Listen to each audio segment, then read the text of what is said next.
नमस्कार दोस्तों, सुमन HD video channel में आपका स्वागत है। सुमन एचडी वीडियो चैनल के माध्यम से आज हम आपको बहुत ही ज्ञानवर्धक बातें बताने वाले हैं कि सपनों की खेती में सफलता की फसल को कैसे बोएं। ये आपका ज्ञान बढ़ाएंगी। सुमन एचडी वीडियो चैनल को अभी तक आपने सब्सक्राइब नहीं किया है तो सब्सक्राइब करें, साथ में लाइक व शेयर भी करें। सो दोस्तों, शुरुआत करते हैं। वार्षिक लक्ष्य निर्धारण के प्रेरणा बिंदु। पहला है स्वप्न देखना। स्वप्न देखना सर्वाधिक महत्वपूर्ण है। इसी को हम लक्ष्य निर्धारण भी कह सकते हैं। किसी ने ठीक ही कहा है कि उसी व्यक्ति का जीवन सार्थक कहा जा सकता है जो अपने जीवन में कोई लक्ष्य निर्धारित करके उसकी प्राप्ति के लिए सदैव प्रयत्नशील रहता है।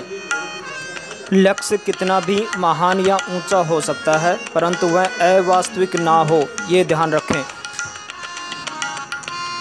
हमें अपना वार्षिक लक्ष्य निर्धारित करने के पूर्व अपनी क्षमता, अपनी दुर्बलता, सुअवसर तथा संभावित खतरों का आकलन स्वॉट एनालिसिस के रूप में कर लेना चाहिए।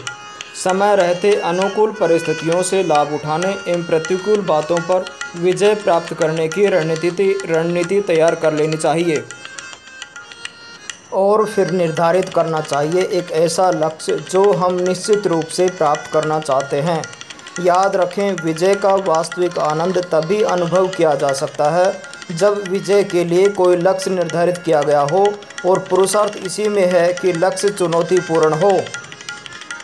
किसी शायर ने यूं ही थोड़े ही कहा है कि किनारों से ए खुदा तू मुझे दूर ही रखना, वहाँ लेकर चलो तूफ़ान जहाँ से उठने वाला है। लक्ष्य निर्धारण का दूसरा प्रेरणा बिंदु है स्वप्न पूर्ति की उत्कट इच्छा। एक बार लक्ष्य निर्धारण के उपरांत उसे पूर्ण करने की उत्कट इच्छा, और वह भी सदैव जीवंत बनाए रखना अत्यावश्यक है। कभी कभी हम किसी प्रसंग विशेष से अभिभूत होकर लक्ष्य निर्धारण में जल्दबाजी कर बैठते हैं, या किसी तात्कालिक अभिप्रेरणा से अवास्तविक या बहुत ऊंचे लक्ष्य निर्धारित कर लेते हैं। ऐसी स्थिति में अपना मनोबल बनाए रखना कठिन हो जाता है। वार्षिक लक्ष्य निर्धारण का तीसरा बिंदु है जोखिम। यह स्थापित सत्य है कि लक्ष्य जितना ऊंचा होगा, जोखिम उतना ही अधिक होगा, लेकिन विजय भी उतनी ही बड़ी होगी। पराजय के भय से रणबांकुरे अगर रणभूमि पर जाने के विचार छोड़ दें तो उन्हें विजयश्री कभी प्राप्त हो ही नहीं सकती, बल्कि पराजित भी वही होते हैं जो सीना तानकर विजय अभियान पर निकल पड़ते हैं, वह नहीं जो चूड़ियां पहनकर घर में छिपकर बैठे रहते हैं। स्मरण रहे कि गिरते हैं शाह सवार ही मैदान ए जंग में, वो तिफल क्या गिरे जो घुटनों के बल लेटें। वार्षिक लक्ष्य निर्धारण का चौथा बिंदु है निरंतर प्रयत्नशील। स्वप्न पूर्ति के लिए प्रतिदिन अपने कार्यों की निगरानी करना बेहद ज़रूरी है। सफलता प्राप्ति में आने वाली बाधाओं को दूर करना, समय समय पर अभिवृद्धि का आकलन करना व इसी तरह के हर संभव उपाय करते रहना स्वप्न पूर्ति के आकांक्षा के लिए बेहद ज़रूरी होता है। शायर का ये अनुभव निरंतर सचेत रखने में मददगार साबित होता है। सिर्फ एक कदम पड़ा था गलत राह शोक में, तमाम उम्र मंजिल हमें ढूंढती रही। वार्षिक लक्ष्य निर्धारण का पांचवा बिंदु है अटूट विश्वास। अपनी मंजिल की ओर अग्रसर होते होते कुछ मुकाम ऐसे भी आते हैं जब हम निराश होने लगते हैं। ऐसे वक्त हमें अपने प्रयत्नों पर भरोसा रखना चाहिए। कुआं खोदते खोदते जब चट्टान बीच में आ जाती है, तब किसान इस आत्मविश्वास के साथ उस चट्टान को तोड़ता है कि चट्टान के टूटते ही उसके नीचे से विपुल जल राशि का सोता फूट पड़ेगा। रात का अंधेरा जब बहुत अधिक घना हो जाता है, तब जाने कि अब पौ फटने वाली है। सच तो यह है कि मनुष्य के प्रयत्नों के समक्ष कोई कठिनाई चिरकाल तक टिक ही नहीं पाती। इसीलिए कदम बढ़ा पूरी ताकत से, तज दे भय के भाव, मंजिल खुद बढ़कर चूमेगी राही तेरे पाँव। वार्षिक लक्ष्य निर्धारण का छठा प्रेरणा बिंदु है लक्ष्य दुर्गम नहीं।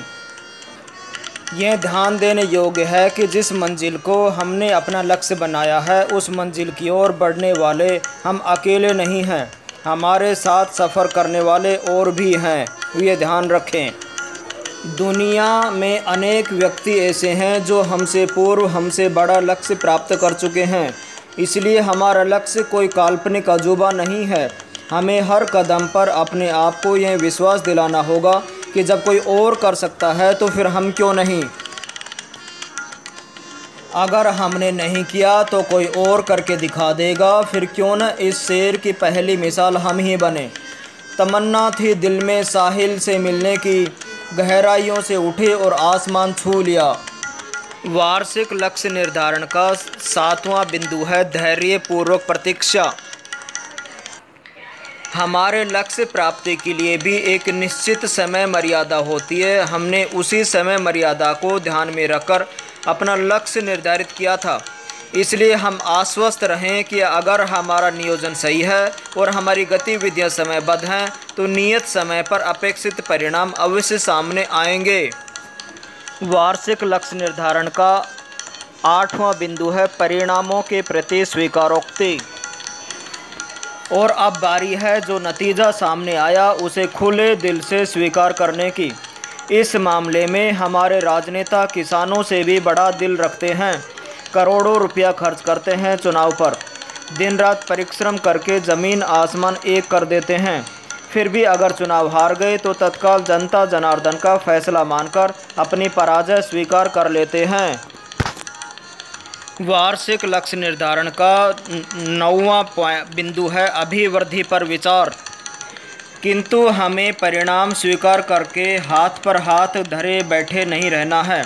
अगर परिणाम हमारे अपेक्षा अनुरूप नहीं रहे हैं तो हमें विफलता के कारणों पर गंभीरता से विचार करना चाहिए, और अगर हम अपना लक्ष्य प्राप्त करने में यशस्वी रहे तो अगले वर्ष हमारी मंजिल क्या हो सकती है, इस दृष्टि से अपने स्रोतों की पड़ताल करनी चाहिए। वार्षिक लक्ष्य निर्धारण का 10वां प्रेरणा बिंदु है पुनः आरंभ।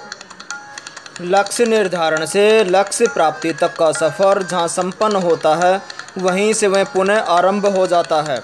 हम अपने लक्ष्य में सफल रहे हों या विफल, हमारी यात्रा समाप्त नहीं होती है। इसीलिए फेंक मुसाफिर फिर से पासा, जब तक सांसा तब तक आशा।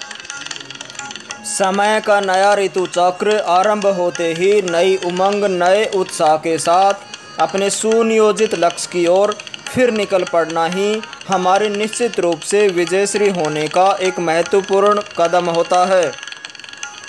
तो निश्चित रूप से साथियों, हमें अपने सपनों की खेती में सफलता की फसल बोने के लिए सही रास्तों का अनुकरण निश्चित रूप से करना चाहिए।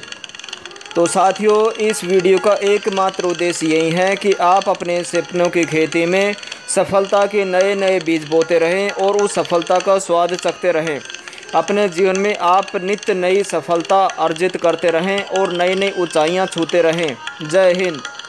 दोस्तों, सुमन HD वीडियो चैनल को अभी तक अगर आपने सब्सक्राइब नहीं किया है तो सब्सक्राइब करें, साथ में लाइक व शेयर भी करें।